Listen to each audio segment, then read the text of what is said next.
Всем привет! Меня зовут Павел. Меня зовут Надина, и вместе мы вам расскажем про город Вену.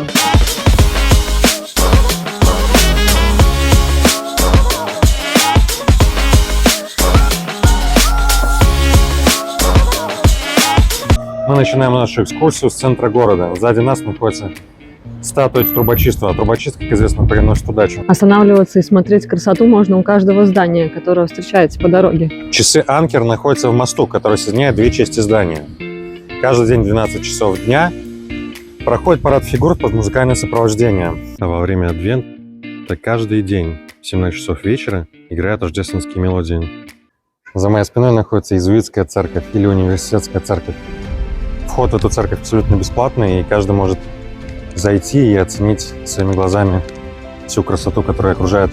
Многие считают интерьер церкви красивейшим в городе. Богатая лепнина, витые мраморные колонны, позолота и барельефы прекрасны. Однако самое главное – потолочная фреска, имитирующая высокий купол. Прекрасно звучащий орган установлен над входом, то есть позади слушателей. Он не только сопровождает мессы. В церкви регулярно проходят органные концерты. Рядом с Штефансдомом можете найти так называемую стоянку лошадей и начать свою экскурсию отсюда. Сейчас мы подойдем и узнаем, сколько стоит прокатиться на такой карете. Oh, sorry, what is the price of ride? So I can show you here the prices. The short tour, 20 minutes is 55 euro. That's for all together. Yeah. 40 minutes is 95. And 1 hour is 120. Okay. That's for adults and with one kid. It's Штефансдом – католический собор, национальный символ Австрии и символ города Вены. Современный вид приобрел в 1511 году.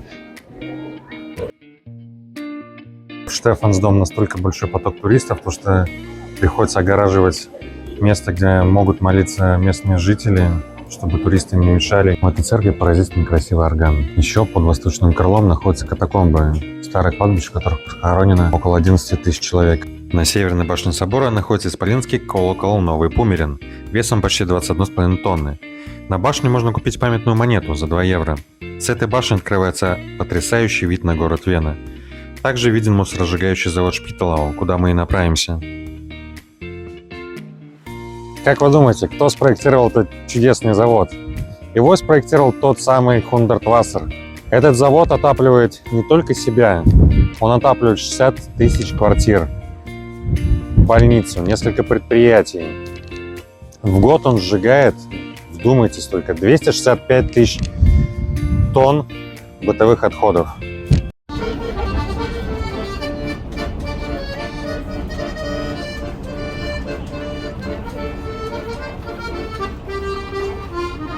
За моей спиной находится дом Хунdertwasser. В свое время ему посчастливилось получить заказ от венской администрации на проектирование здания. Муниципальное здание должно было быть комфортным, оригинальным и самобытным, с чем он абсолютно справился.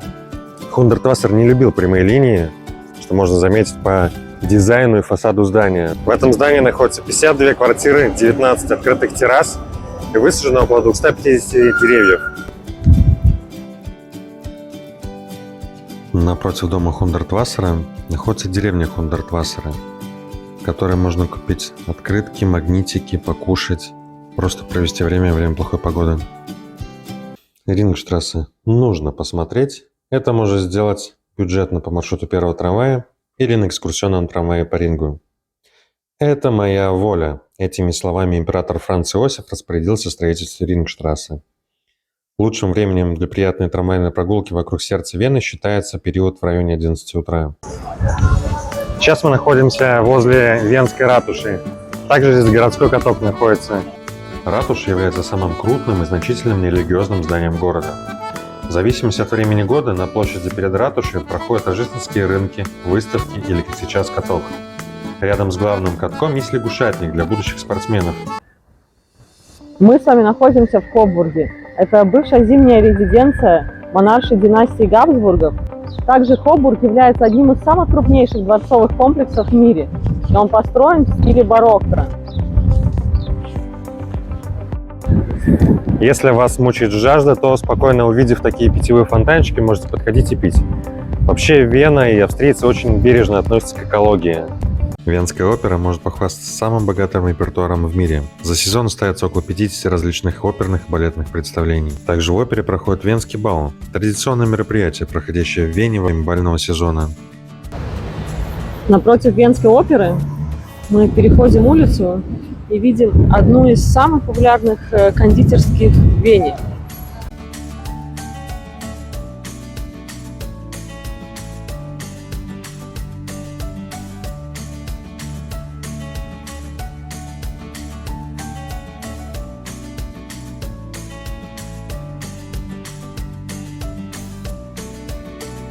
Дом бабочек Шметерлингхаус откроет свои двери в самый настоящий мир тропического леса. Посетив этот музей, вы увидите популяцию разнообразных бабочек. Несколько сотен хрупких представительниц фауны летают, кружатся, порхают и танцуют под крышей здания из стекла и стали. Бабочки родом из таких тропических стран, как Коста-Рика, Таиланд и Филиппины. Также в оранжерее можно заметить 2 стеклянных шкафа, в которых находятся коконы бабочек, поражающие своим разнообразием.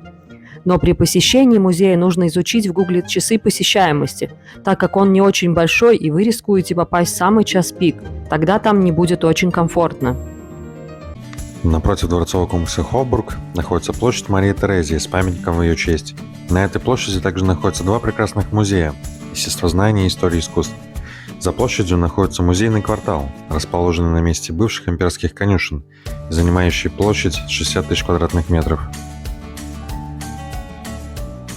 Мы с вами находимся около Рупертскирхе, старейшая церковь в Вене. Она была основана в VIII веке и посвящена святому Руперту Зальцбургскому, покровителю торговцев соли.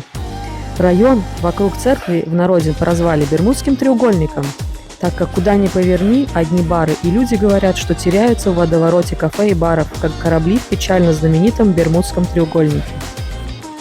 Карлскирхе является ярчайшим примером венского барокко. Своим появлением на свет церковь обязана императору Карлу VI, который дал клятву построить церковь в честь святого Карла Боромео, которому верующие молились об отступлении черной смерти. Внутри Карлскирхе тоже очень красиво. На главном алтаре лепная фигура покровителя собора святого Карла, который возносится на небо в сопровождении ангелов. Колонна Святой Троицы, чумная колонна, памятник Вене, который построили в XVII веке по приказу Леопольда I на центральной улице Грабен, что в переводе буквально «канава» или «мусорник». Когда была чума, он очень долго молился Святой Троице, и это сработало. Наверху мы видим самого Леопольда в центре монумента на коленях. Это впервые, когда правитель позволил изобразить самого себя.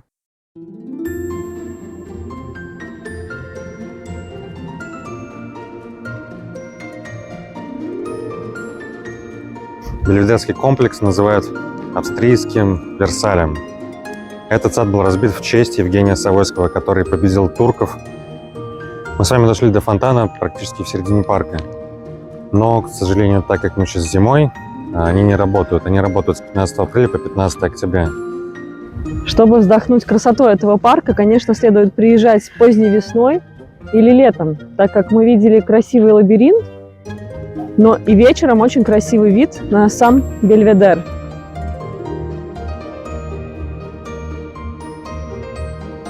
Вечером, пока мы ждали транспорт до парка Пратер, мимо проехал трамвай Кабарабим. Это интересные тематические экскурсии с актерами. В этом году запланировано только 10 оригинальных туров. Ссылочку на ребят оставим в описании.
Ресторан и бар находятся в первой башне DC Tower. Это самая высокая башня не только Вены, но и всей Австрии. По вечерам лучше бронировать заранее места, иначе придется ждать 30-40 минут в лобби, пока вас запустят наверх. Ссылочку оставим в описании. Вена оказалась чистым, зеленым, ухоженным городом с долгой интересной историей. Город, в котором модерн сочетается со стариной и благоприятно влияет на восприятие города. Спасибо, что досмотрели видео до конца. Будем рады лайкам и подписке на наш канал.